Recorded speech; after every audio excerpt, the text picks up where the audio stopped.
The wind screamed through the naked branches like something alive, twisting and groaning in protest, as if warning Evelyn Mercer not to stop the car. She ignored it. Gravel cracked beneath her tires as she pulled into the long-forgotten driveway by of the rectory.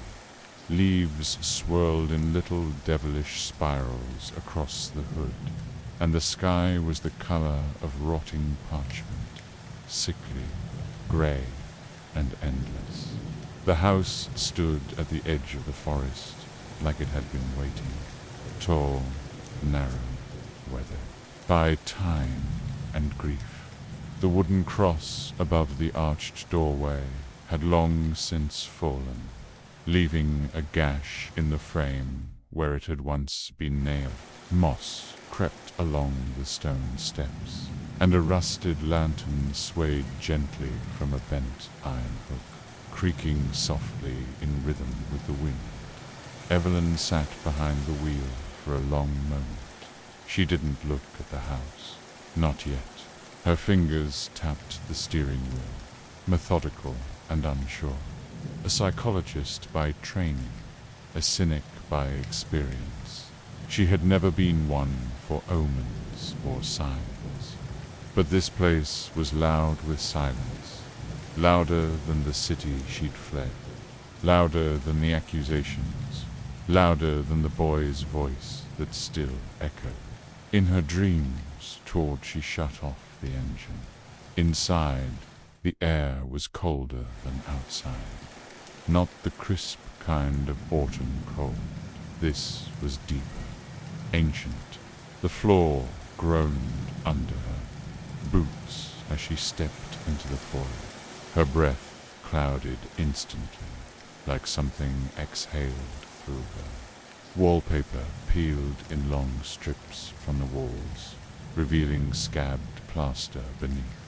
In the distance, her grandfather clock ticked, though she hadn't seen one. She dropped her bags, by in the living room, where dust blanketed every surface like ash from an old fire. She hadn't expected comfort, only quiet.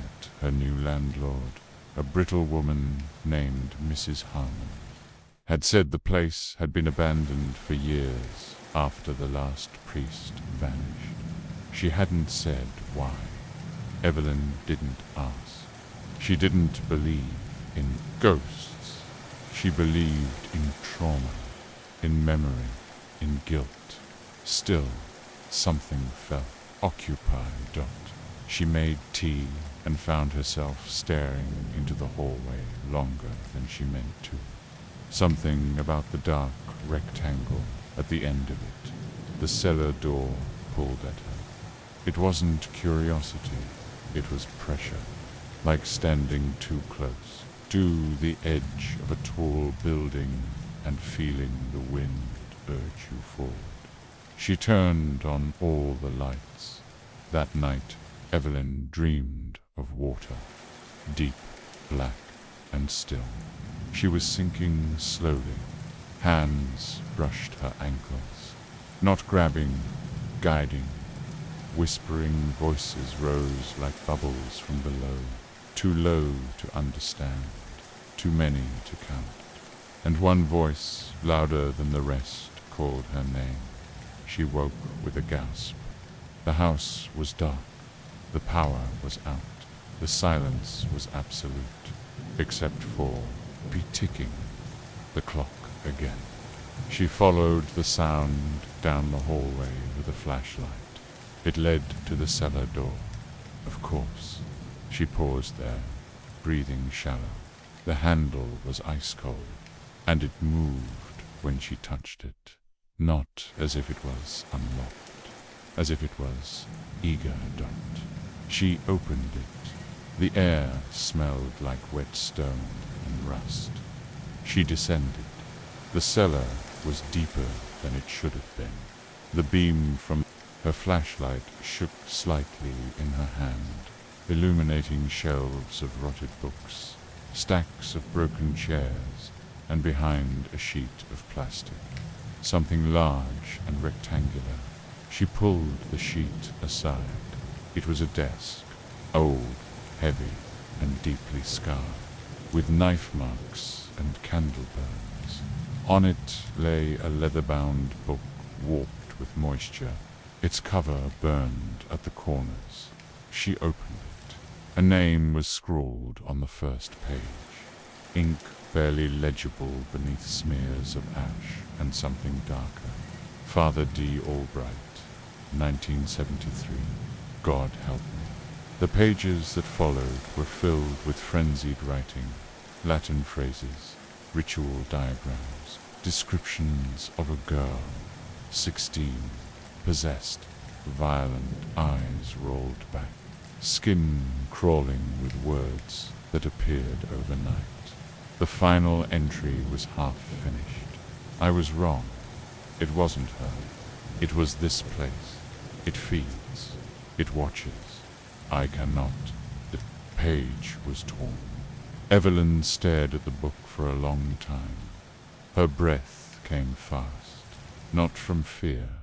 Not yet. But something was listening. She felt it. Behind her. Above her. Inside her. She slammed the book shut, and in the silence, a whisper replied, just behind her ear. Stay. Asterisk. Evelyn didn't sleep. She sat at the kitchen table, fingers wrapped tight around a mug of cold tea, staring into nothing. The whisper hadn't come again, but the feeling lingered like a film over her skin, like breath on the back of her neck. The cellar door remained, shut but not locked. It never truly closed. Pick hung there slightly ajar, waiting. The book was upstairs, sealed in a box she'd taped shut and placed in the back of a cabinet, out of sight, but not out of mind.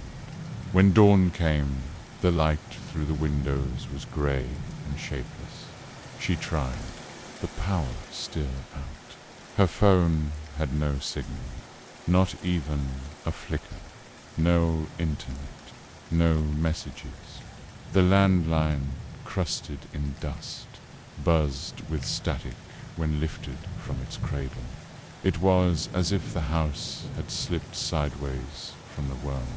She filled the day with routine, unpacking, scrubbing grime from the counters, pre-arranging furniture, anything to push back the strange pressure building in the air, like the moment before a thunderclap drawn out over hours. Something wanted her still. Something was waiting. It began that evening. She was brushing her teeth when she heard it, soft, faint, just beneath the sound of running water. Whispers, not outside, not in another room, inside the walls. She froze. The whispers stopped. She turned off the faucet and leaned in. Nothing, just her own heartbeat, loud in her ears. Then a single knock, not on the door, from inside the bathroom mirror. She stumbled back, nearly slipping, breath catching in her throat. The glass was flawless, no cracks, no fog, but her reflection flickered, just for a moment, out of sync with her body. A blink delayed, a tilt of the head that wasn't hers. She didn't scream. She was trained not to, but her hands shook. The next day, she drove into town. The roads were clear, the air bitter, the leaves crisp underfoot. The town was small, just a gas station, diner, post office, and a Catholic church standing at the far end of a cracked street. She stopped at the church. Inside. It was colder than the house. Candles burned along the altar. An older man, mid-70s, tall and gaunt, turned to her. His eyes were sharp, too sharp. Father Marcus Delaney, he said, before she even spoke. You're the one staying at the rectory. She nodded slowly. How did you? I know that house. I know what it does. I tried to cleanse it. It didn't want cleansing. He walked past her, hands clasped behind his back. Why are you there? He asked without turning. I needed quiet space. After what happened in my practice. She paused. One of my patients died. Bye. I know, he said again. And this time she felt it. Not judgment, pity. What do you mean the house didn't want cleansing? There are places where evil walks like wind, unseen, but everywhere. The rectory was built on top of something Put couldn't contain. They tried once. In 1973, the girl didn't survive, nor did the priest. Her breath caught. Father Albright, his expression darkened. You found his journal. I heard whispers, she said quietly. They said my name. They know your name, he replied, because they know your past. That's how it begins. They use guilt like an invitation. She hesitated. Can you help me? I told you. I tried once. Try again. He looked at her for a long time. Then he reached into the folds of his coat and placed something in her palm. A vial, dowel of holy water, and a piece of folded parchment. Take this. Don't provoke it. Don't speak to it. Don't believe it. She looked down. The parchment was yellow with age. On it was a single line written in Latin. Non vocavite. No esaugia. I did not call you. I will not answer. That night, Evelyn returned to the rectory. The wind had picked up. The trees groaned under their own weight, and the sky pressed low against the earth. She placed the holy water beside her bed at 3:17 a.m. She woke suddenly. Her door was open. She always closed it, and the whispers were back, not distant this time. Right beside her, Evelyn ... double quotes. She turned on the light. Nothing. She walked to the hallway. The shadows clung to the corners like cobwebs. The cellar door was open again, and at the top of the stairs stood a boy, no older than 10, pale eyes hollow. He looked at her, and then he smiled. Not a child's smile. Something else. Something ancient. Asterisk. The smile didn't move. It was wide, fixed, and wrong. To knowing. To still. The boy's eyes were hollow, empty of color, like murky water beneath ice. Evelyn stood frozen at the edge of the hallway, her breath shallow, her feet cold against the floorboards. She blinked once, and he was gone. No footsteps, no sound, just a single soft creak from the cellar stairs. The kind wood makes when something shifts its weight slowly, deliberately. She didn't follow. She backed into her room and closed the door, locked it, sat on the bed with the holy water clutched in her hand like a lifeline. The silence returned. But it wasn't peace. It was waiting. When dawn came, she opened the door again. The hallway was empty. The cellar door was shut. But on the floor, just outside her room, lay a toy, an old wooden soldier with chipped red paint, its face hand-carved in a crooked, silent scream. She hadn't seen it before. She hadn't owned it. And when she bent to pick it up, It was warm. She threw it in the fireplace and lit the logs. It didn't burn. That afternoon, she called her brother, Jonah. They hadn't spoken in over a year. Not since the case. Not since she stopped answering his calls. But his voice on the phone was steady, familiar. "Evelyn," he said. "You okay?" She didn't know how to answer. "There's something here," she said instead. "Something old. It's inside the house." A pause. "Have you seen it?" "I think it's a boy." Another pause. "It's not." He arrived the next morning, driving 5 hours through rain to get there. Jonah had always been the believer. Cross around his neck, Bible on the dashboard. They'd grown up together in a Catholic household. But where Evelyn had turned to science, he'd turned to faith. He hugged her tight when he arrived. She didn't let go for a long time. Inside, the house greeted him with silence, heavy, watching. Jonah walked each room like a soldier checking ground. He didn't speak much, just murmured quiet prayers under his breath. He sprinkled holy water along the thresholds, the windowsills, the stairway rail. The fireplace hissed when he approached it, but he ignored it. "I'll stay a few nights," he said. "If something's here, we'll find out what it wants." That night, the whispers returned. Not just her name this time. "He lies. He left you."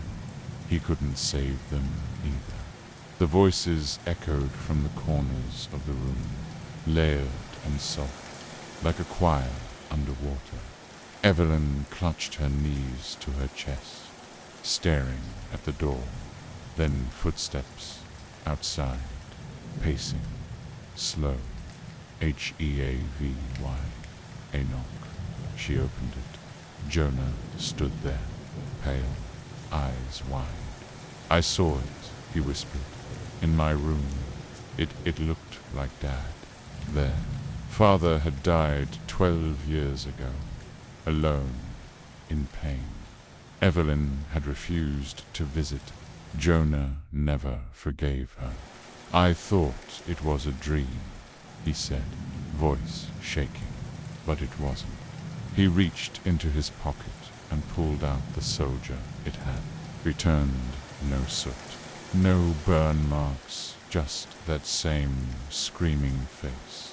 They didn't sleep after that. Instead, they read.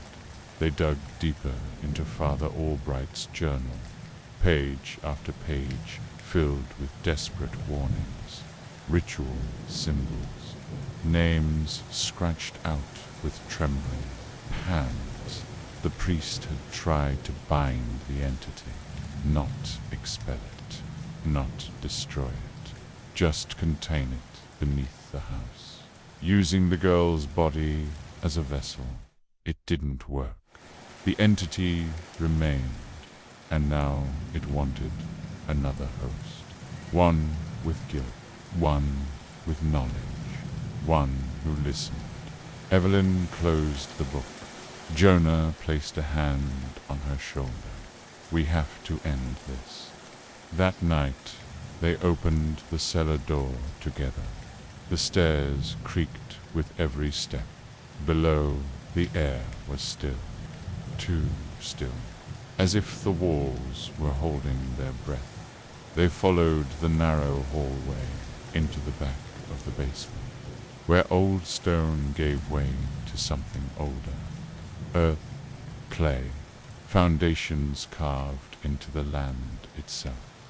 There was a circle burned into the dirt, symbols surrounding it, bones buried shallow in the ground. And at the center, a mirror, cracked and blackened, reflecting nothing at all. The whispers grew louder. The mirror pulsed, and then they heard it. soft footsteps behind them. They turned. The boy stood there again, smiling, but this time his eyes were hers. Asterisk, the boy's body was small, unmoving, but his eyes were unmistakable, not childlike, not even human. They were Evelyn's, same shade, same shape, except these eyes held no fear, no uncertainty, only amusement. Like he knew a joke she didn't, like he was the joke.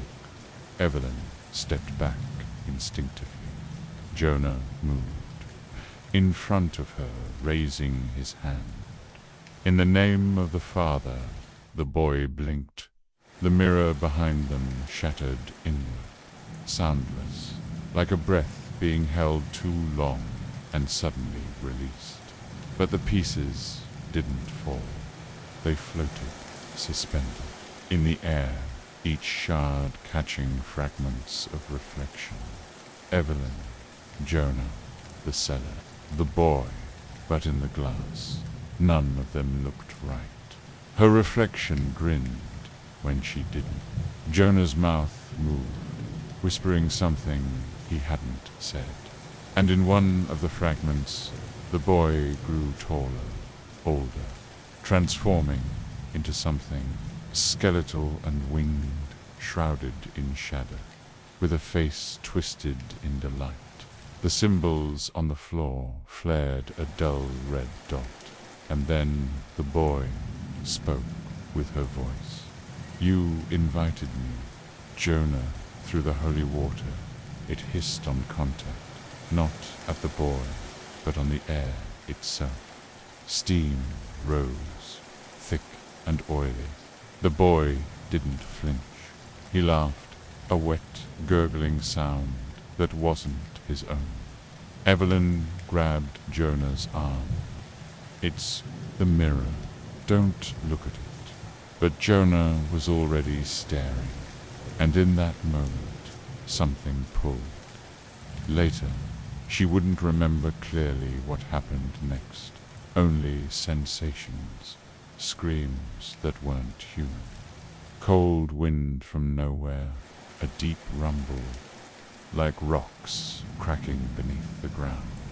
The symbols seared into her memory. The way Jonah collapsed, trembling eyes rolled back, and the whisper, always the whisper, one will be mine. She dragged Jonah out of the cellar. His breathing was shallow, his skin slick with sweat, eyes fluttering. She laid him on the couch, placing a wet cloth on his forehead, murmuring his name again and again. He didn't respond, but as she turned to get her phone, still no signal, his voice came, low and strangled. Don't go back down there. She froze. Then he said it again, in a voice not quite his. Don't make me follow you. She turned slowly. Jonah was sitting up, smiling. The possession didn't happen all at once. It was a replacement, slow, cruel. Over the next day, Jonah faded further. Sometimes he was there, sometimes not. His voice would shift, just slightly. His memories bent, just slightly. He asked questions she'd already answered, laughed at things that weren't funny, and sometimes he just stared at her dot. Too long, too still. I'm tired, he'd say, but he's not. At night, he would walk the hallways. She'd hear his footsteps pacing, whispering scripture backwards. One morning, she found every mirror in the house turned to face the wall, except one, the mirror in the bathroom. And in that mirror, she saw herself, but her reflection didn't blink. It smiled and whispered, "One will be mine." But not the one you think, Evelyn wrote to Father Marcus. Desperate, she didn't wait for a reply. She drove back to the church and pounded on the heavy doors until he opened them himself. His face paled when he saw her. "You shouldn't have come alone. I need help." "Jonas, he's marked," the priest finished. "It's already inside." He led her in lit candles, prepared pages, ancient rites, old as the language of breath. He gave her a relic, a small silver medallion shaped like an open eye. "Wear it when you return. And whatever you do, do not look at your brother in the mirror." Evelyn returned at dusk. The house was dark, cold. Jonah was gone. She called his name. No. Answer then from the cellar. Evelyn. Her name. Not shouted, not screamed. Invited. She followed the voice. Down. The medallion pulsed warm against her skin. The cellar was unchanged. The mirror gone, shattered into fragments across the dirt. Yet each shard still reflected something. Wrong. She turned slowly. Jonah stood in the circle. But he was no longer alone. Something stood behind him, immense, formless, hunched like it barely fit in the room. Its hands rested on Jonah's shoulders like a puppeteer. No face, just presence. Heavy, ancient, and delighted. "Evelyn," Jonah said, but not in his voice, in hers. "Thank you for coming home." Evelyn couldn't move. Every instinct screamed to run, to flee the cellar, the house, the town. But her feet stayed rooted to the earth. The presence behind Jonah seemed to stretch into all corners of the basement. A shadow without edges, Beth without lungs. It didn't move. It watched. Jonah's face twitched. One side slack, the other curled in something between a grin and a sneer. His eyes glistened like oil-slick water, not tears, not human. "I let it in," he said softly, head tilting to one side like a doll. "But you brought it here. You were always the key." Evelyn stepped forward, the medallion clutched in her hand. It burned, not painfully, but fiercely, like heat that warmed instead of harmed. "You're not my brother." "I was," the thing answered, before the silence, before the mirror showed me what you left behind. The presence behind him bent low, no sound, no breath, but the air shifted. The candles flared and snuffed themselves out in a single hiss. "You shouldn't have come," Jonah whispered. "I came to save you." His smile faded. For a moment, just a breath, his real eyes flickered through. "Then save me," he said, voice cracking, and collapsed. The circle pulsed. The symbols burned white, and the entity lunged, but it didn't strike, it entered her. It was not a physical force, it was thought, weight, a flood of voices, all speaking at once, all of them hers, and none of them kind. Every fear, every doubt, every memory she buried. The boy on her therapy couch, whispering that something was watching him, her ignoring. Bit his suicide. The accusations. You let him die.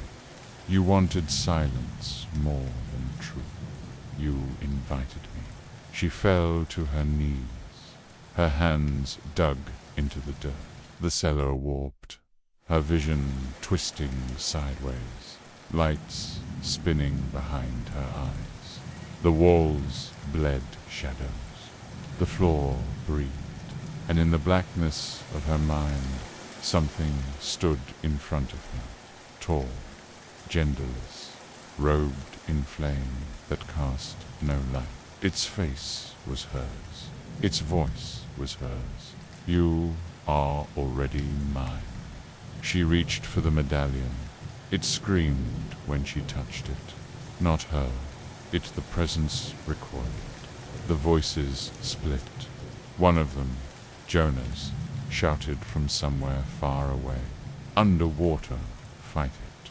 Her hand closed around the relic. The eye glowed, searing white, and the shadows tore open. She came to on the cellar floor, Jonah beside her, breathing. The mirror shards were melted now. The symbols faded. The air was still. No voices, no laughter, just silence, the real kind. She turned to him. "Are you?" He nodded, barely dot, then whispered, "You pulled it into you." She nodded. "Then you're no," she said, voice like gravel. "Not yet." She opened her palm. The medallion had cracked down the center, one half missing. They left the house that night. Neither spoke. They didn't pack. They didn't say goodbye to the rectory. The town seemed unaware. Distant, unconcerned. Father Marcus met them halfway down the hill, waiting beneath the church's dim light. He looked at Evelyn and didn't ask what had happened. He could see it in her eyes. "It didn't die," he said softly. "No," she replied. "It's just quieter now." He handed her a new relic, a simple cross. "Stay with someone. Never be alone." Evelyn nodded, but she already knew she would never be alone again. That night, in a motel outside of town, Evelyn stood in the bathroom, brushing her teeth. Fluorescent light buzzed overhead. Water ran. She looked into the mirror. Her reflection blinked, smiled, then whispered, "One will be mine, but not the one you think." Asterisk, the motel room was quiet, but not peaceful. The kind of quiet that throbbed, like a wound hidden under gauze. Evelyn sat on the edge of the bed, hands clasped in her lap, the cracked medallion beside her. Jonah slept restlessly in the next bed over, twitching now and then, murmuring things she couldn't quite hear. Outside, the wind blew like it did at the rectory, low, persistent, carrying something with it. Leaves, dust, no whispers. It hadn't ended, not yet, not really. She could still feel it inside her. It didn't take control. It didn't scream or claw or shake the walls. No, it waited. It was patient.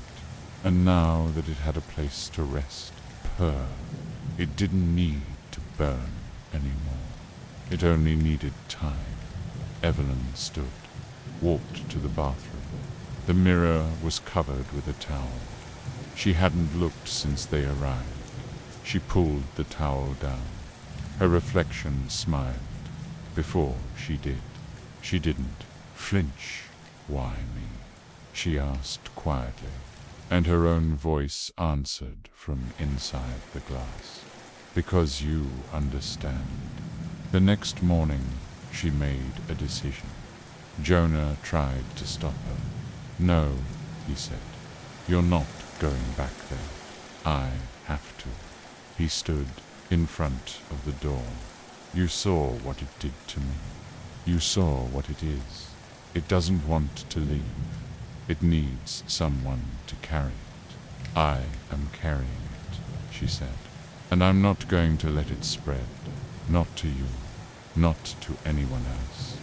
He swallowed hard.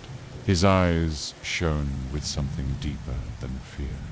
Love, grief, That same helplessness he swore at their father's funeral. "You'll die," he said. She didn't answer, because she didn't know if that was true or worse. If it wasn't, the rectory looked smaller in the daylight, abandoned again, like nothing had ever happened. But the moment she stepped inside, the air shifted, the boards groaned, the walls remembered. Something stirred under her skin, cold and coiled, like a snake curling tighter around her spine. She walked to the cellar one last time. Each step felt heavier, like she was descending into her own grave. The mirror shards had reassembled themselves. Not perfectly jagged cracks streaked across the glass, splitting her reflection into fragments. One I stared left. One smiled when she didn't. Her mouth moved, though she was still. "Welcome home," it whispered. She stepped into the circle, lit the candles, opened the priest's journal. One final time, the last pages, blank for so long, now held fresh ink. Not hers, not Father Albright's.